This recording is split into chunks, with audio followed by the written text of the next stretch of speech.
Funding for Overheard with Evan Smith comes from Hilco Partners, a Texas government affairs consultancy, Claire and Carl Stewart, Christine and Philip Dial, Eller Group, specializing in crisis management, litigation, and public affairs communication, ellergroup.com, Diane Land and Steve Adler, and Carrie and Chris Odo.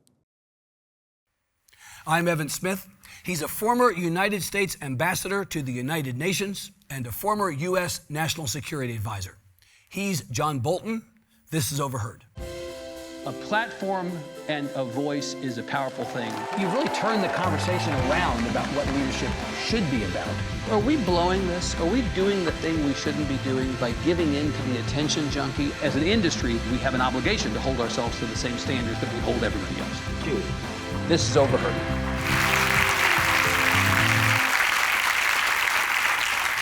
Ambassador Bolton, welcome. Thank you very much for being here. Glad to be with you. Good to see you, sir. So up top, I want to talk about briefly the indictment against you. Federal indictment on charges of mishandling classified information. 8 charges of transmission, or counts of transmission, 10 counts of retention of national defense information. This indictment was on October 16th. You immediately entered a plea of not guilty.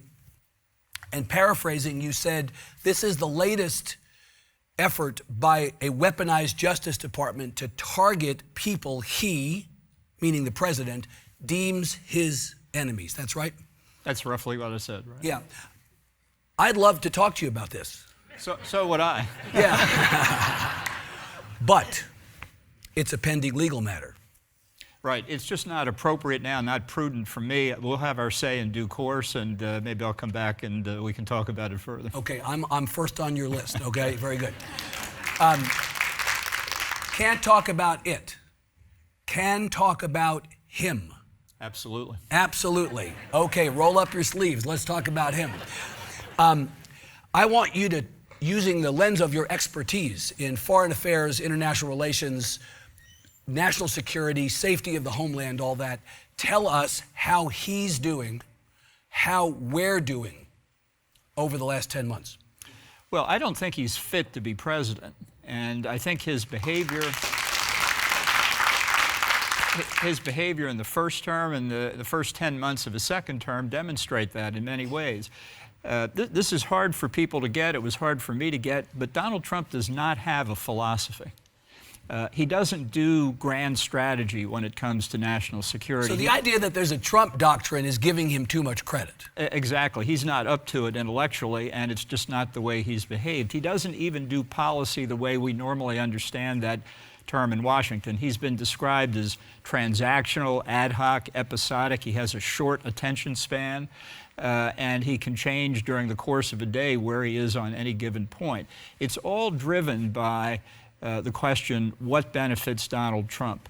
Right. This is something that Charles Krauthammer, now deceased, but a very astute commentator of American life, once said to me, and I think to others. He said, I really misjudged Trump. I once thought he was an 11-year-old, but I realized I was 10 years off. He's a 1-year-old. And he sees everything through the prism of what benefits me. You have an opinion piece in the Washington Post today about Venezuela and the bombing of these drug boats. We'll come back to this, in which you said he doesn't have a coherent strategy. Again, paraphrasing, everything about the way he approaches this is personal aggrandizement. Right. It's all about him. Right. And that's very dangerous when it comes to national security. What a president should think of is, what are the interests of the United States and its friends and allies? What are the threats to those threats and threats to the interest, and how can I protect them? What Trump thinks about is, how am I going to get the Nobel Peace Prize? How am I going to get the Washington, D.C. football stadium named after me? This is what he contemplates on a daily basis. Yeah, and this, we were talking about this backstage. The communicating foreign policy goals or strategies out in the open, often on Truth Social, on social media, he's giving away the game, right, to the people who we work with and who we work against. Yeah, I don't think he appreciates the next move. I mean, his supporters often say this is a game of complicated three-dimensional chess. Right? No, it's not. It's one move at a time, right in front of his face. That's what he sees. That's what he acts on. Right. And he doesn't think about the implications, doesn't care about them, Yeah. doesn't see that his behavior can have negative impacts that he's not even thinking about. I want to do a world tour in a second. I want to go place by place where we have strategic interests and where we have been involved in matters that affect us, but I want to ask you about his people first, and I'll kind of go one at a time. Pete Hegseth. Well, I don't think he's competent to be Secretary of Defense. I don't think he understands the job, and I think this is really a grave problem given the number of national security threats we face around the world. Secretary Rubio. Well, I think he's a bright spot in the administration, and I just wish he behaved more like the Senator Rubio he was for so many years, and spoke up in internal debates inside the administration. That can be hazardous to your political health, but I think Rubio's heart is in the right place on most issues. Is this, just staying with Rubio for 1 second, and this problem, this is a symptom within this administration, right? This is what we're seeing kind of across the board. You have to bend your own arc toward the principle. Well, right? Look, the president... This is the opposite of team of rivals. Yeah, well, but right. This is... The president makes the final decisions. That's what he got elected right. for. The question is he making the most well-informed and effective decisions, or are people simply responding to his whims, his neuron flashes that are right. really what drive his decisions? And I think one lesson he took away from the first term is he doesn't want people around him who say, well, Mr. President, have you thought of A and B and C facts? Have you considered X, Y, and Z alternatives? Have you weighed the costs and benefits? He wanted, and he now effectively has, a cadre of yes men and yes women who simply say, yes, sir, when he says, this is what I want to do. Right. Tulsi Gabbard. Utterly incompetent. That's it. That's the tweet. I could go beyond, but that probably provokes lawsuits. Sums up, right? Yeah. Mike Walls, who now has your old gig at the United Nations. Well, he in his tenure in Congress, I thought he was largely correct on national security issues. He obviously ran afoul of Trump. He's been moved over to the UN. I had that job. I went in the other direction from being UN ambassador to being national security advisor, but I don't know how much he's part of the action now that he's up in New York. But again, when he was in the House of Representatives, I thought he was largely on point on national security. But again, to your earlier point, anybody with an independent thought about this, that's not prioritized or welcomed necessarily within the conversation going on right now. No, and what this does is it leaves the president not as well informed as he could be, not as cognizant of potential alternatives or potential consequences to what he's doing. This is not a question of saying the president, we're not going to let the president make a particular decision. Again, he got elected to the office, none of the rest of us did. The question is, does he know enough to make a good decision, right. or is he just popping off? Does he have the inputs he needs? Right. Right. Okay, world tour. Let's start with Ukraine and Russia.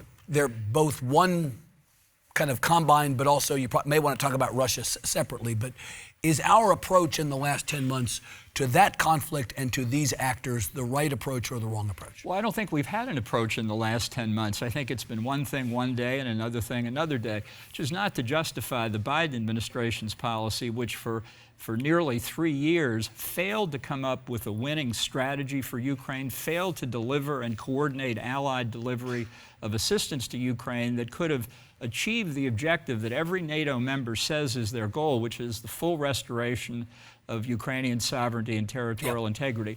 The Biden administration was concerned with Ukraine not losing, but not with Ukraine winning. And that largely explains the gridlock that Trump inherited. Right. What about the relationship between this president, Trump, and Putin? Like, there's been a lot of speculation about what's going on there, and that relationship has in turn caused people to question what we're in, not only this conflict, but any number of other conversations with Russia for. Do you have any insight into their relationship? Yeah, I think Trump thinks Putin is his friend.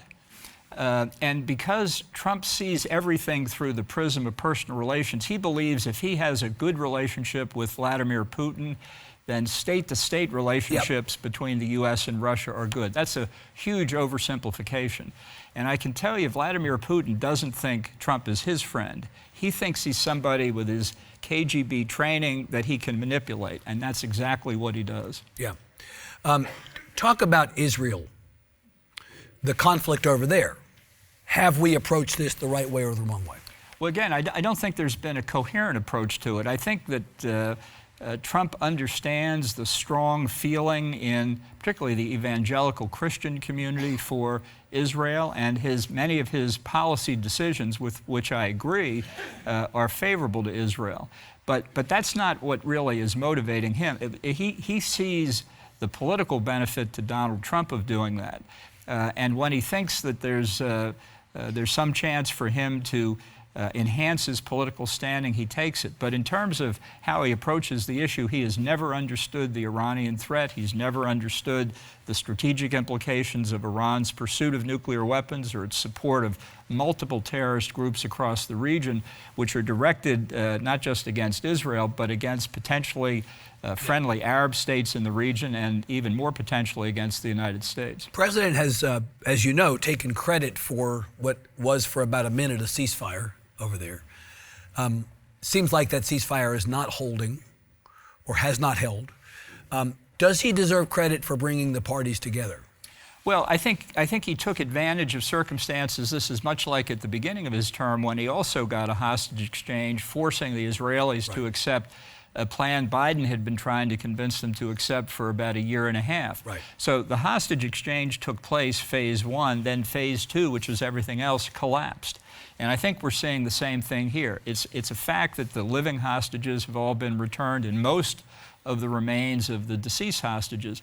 But the idea that we're now going to go on to actual resolution of the conflict is a distant possibility, not for the least of which reasons, because Hamas in the Gaza Strip has shown absolutely no indication it's prepared to disarm and demilitarize. Do you trust Netanyahu? I mean, I sort of want to ask you the same question that I asked you about Putin. Trump believes his relationship with Netanyahu is going to achieve the goal that he has, or achieve the end that we want.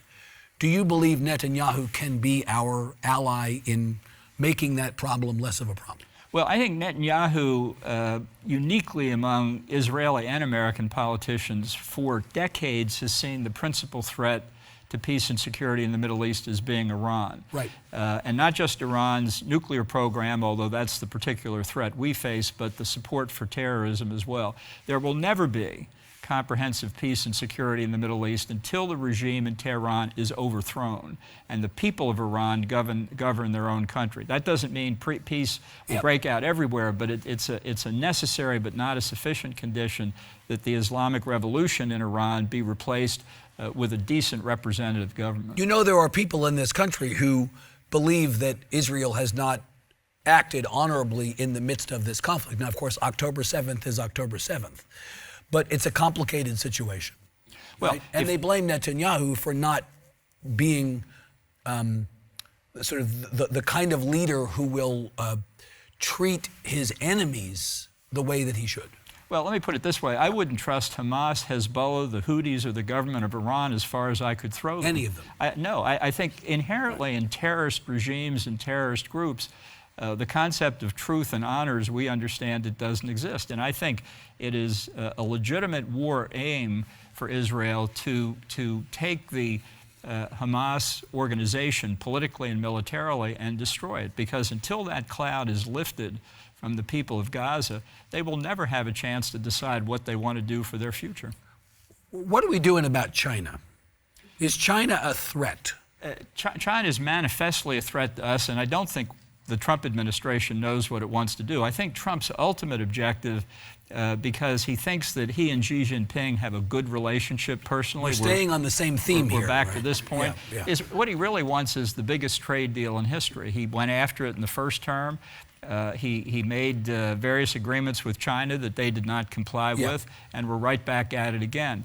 In some sense, he understands that it's a strategic threat, but because he thinks everything is based on personal relations, he thinks if he and Xi can sit down together, they can resolve everything, which is simply not true. That's just not the way the Chinese Communist Party looks at the world. You said that there was the same goal in the first term. I really ought to just pause for a second and ask you, is there a material difference between 1.0 and 2.0 as it relates to these kinds of issues? First Trump administration to second. Well, because there's no Trump philosophy, it all depends on circumstances, so the particular issues are different. But I do think he has succeeded in the second term, as I said before, in surrounding himself with yes men. That's the difference. So that the rapidity of change of the Trump position is now much more apparent. A lot of the behavior you see in public in the second term, we saw in private in the first term, but now it's just totally uninhibited. So if you have Mattis or Pompeo in those jobs versus Hegseth and Rubio, one material difference is you had people who maybe approached their jobs differently, guided him and advised him differently than the people who do now. And others were more willing to stand up to him in Congress as well. Congress has not done what it needs to do to be the check on the executive that the framers imagined. I think that's right. I think it's a problem for both parties. The Republicans have not stood up to them the way that they should. There are signs that's beginning to change. The Democrats, I must say, since the 2024 election in Washington, they might as well not come to work in the morning for all the effectiveness that they've had. So I don't know that situation. Much as you may think you're offending some Democrats by saying that, most Democrats would go, "You're right."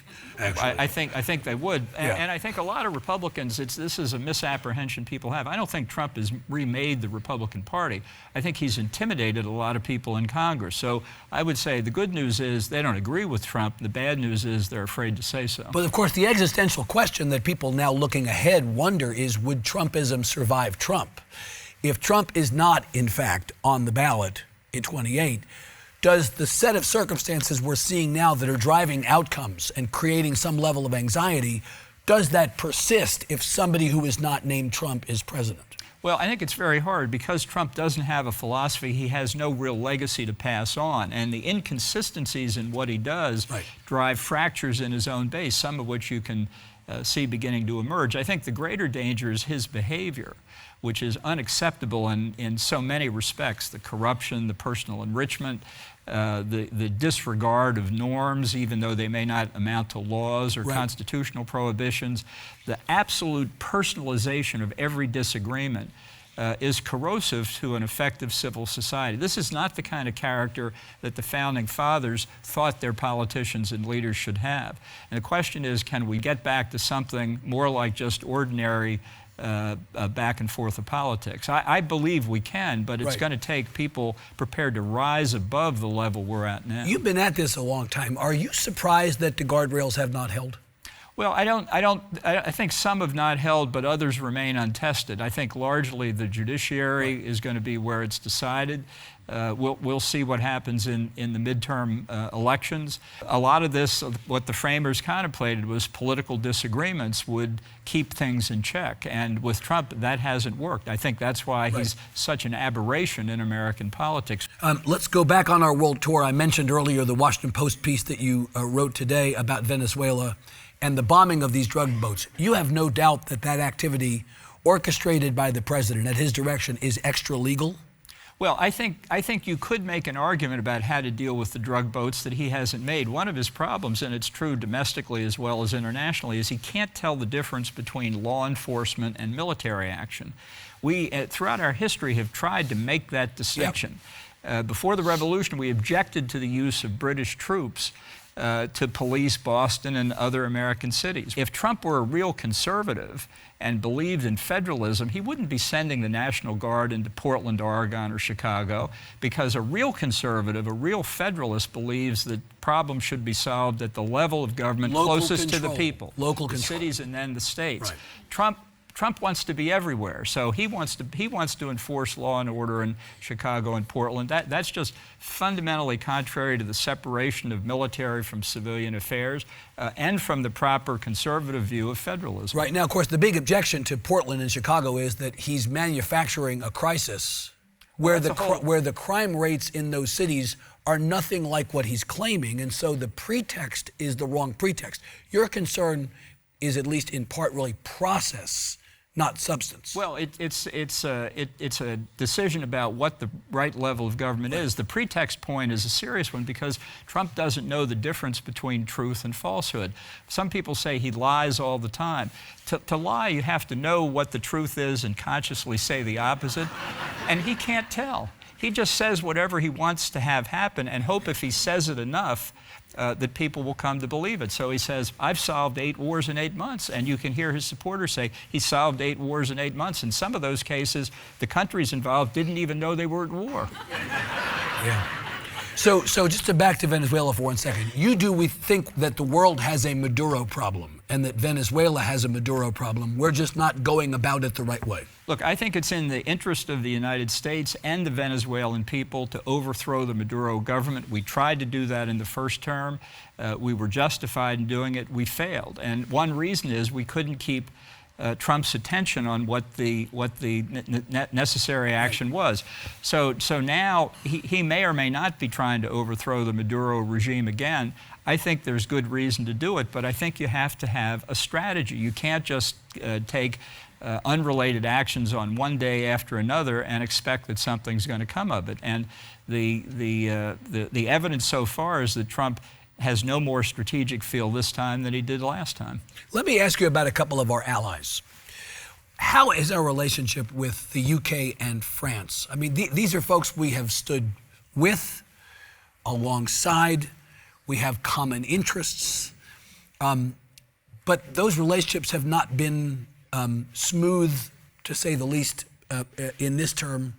And I'm wondering what you think about how we're approaching our allies, not just our enemies. Well, to take the allies as a whole, I think what Trump has done with his tariff policy, which has been applied not against the central problem in international trade, which is China, but against everybody. Trump has declared a trade war on the whole world. And, you know, with our allies in particular, there are always trade disagreements among countries. The stakes are high. It's financial and business transactions that matter to the people of the countries involved. But the way to solve those problems with your friends and allies is through negotiation, which is tough. It's hard. But you don't launch a trade war against your best friends. And what Trump has done is, by these actions, is undercut the reliance, the good faith, the trust that our best friends have had in us for decades. And they wonder, why are we going through this? Right, and can we count on the United States? And the shredding of all of that goodwill is Trump eating up what decades of his predecessors have tried to build up. Democrats and Republicans. To bring the allies closer together. And now the erratic nature of the tariffs, 39% on Switzerland. What did Switzerland do? That's caused this. They wonder if he understands the full consequences of his actions, and I don't think he does. I think the tariffs are generally a very bad policy. I think we've probably been lax over the years in worrying about national security implications of some trade decisions, but that doesn't mean you have massive tariffs across the board. This is going to hurt Americans. We know it already has hurt farmers, and what's Trump's answer? Well, let's subsidize the farmers to take more money away from Americans than the tariffs are already. His support for the tariffs is based on a fundamental misconception. He says to everybody, we're making the foreigners pay. The foreigners are not paying. Americans are paying. This is a hidden tax on Americans. And by the way, conservatives oppose tax increases normally. The tariffs have increased people's cost or have resulted in small businesses especially earning less money. This is contrary to the best economic interest of the American people. Well, and as you go back to this question of, is Trump a conservative? Even if you assume he's not, by the traditional definition, at least people in Congress who are conservatives seem to be tacitly or enthusiastically going along with this. Well, I think they're intimidated by him. They should know better even if he does not. And that's why they should stand up against him. I believe that's beginning to happen. I think Republicans, as they face the midterm elections, are saying, we know tariffs are wrong. Look at what happened when the province of Ontario, Canada, ran an ad with just showing Ronald Reagan. Featuring that liberal Ronald Reagan. Ronald Reagan. Remember him? Right. Saying why tariffs are generally bad. Now, he had imposed some tariffs on Japan that he hoped would bring them to the bargaining table. Right. But his overall approach was anti-tariff. Trump has said the tariff is the most beautiful word in the dictionary. Ronald Reagan would have said, you're a complete fool. Yeah, and of course, what did Trump then do? He went and increased tariffs on Canada in retaliation for that ad. For an ad, it's just terrible to have to listen to Ronald Reagan, isn't it? But of course, what happened after that? There was an apology. That was a big mistake by the Canadians. By the Canadians. Yeah, I mean, and absolutely. in some ways, that's what we're seeing kind of across the board is the bending of the knee in the direction of this. And so it makes me wonder whether he's losing or winning. Well, I think within the Republican Party, I do not think there's been fundamental change because I think people know what the right principles are, and Trump is simply not following them. He's not following any principle other than what benefits Donald Trump. So the good news is the basic philosophy of the party remains intact. It's still a Reaganite center-right party. The bad news is that people aren't willing to stand up and say it enough. Okay. Ambassador Bolton, we're out of time. I'm going to hold you to your word. When your case is resolved, come back. I would look forward to it. Okay, very good. Ambassador John Bolton, thank you very much. Thank you, sir. Good. All right. Good one. We'd love to have you join us in the studio. Visit our website at austinpbs.org/overheard to find invitations to interviews, Q&As with our audience and guests, and an archive of past episodes.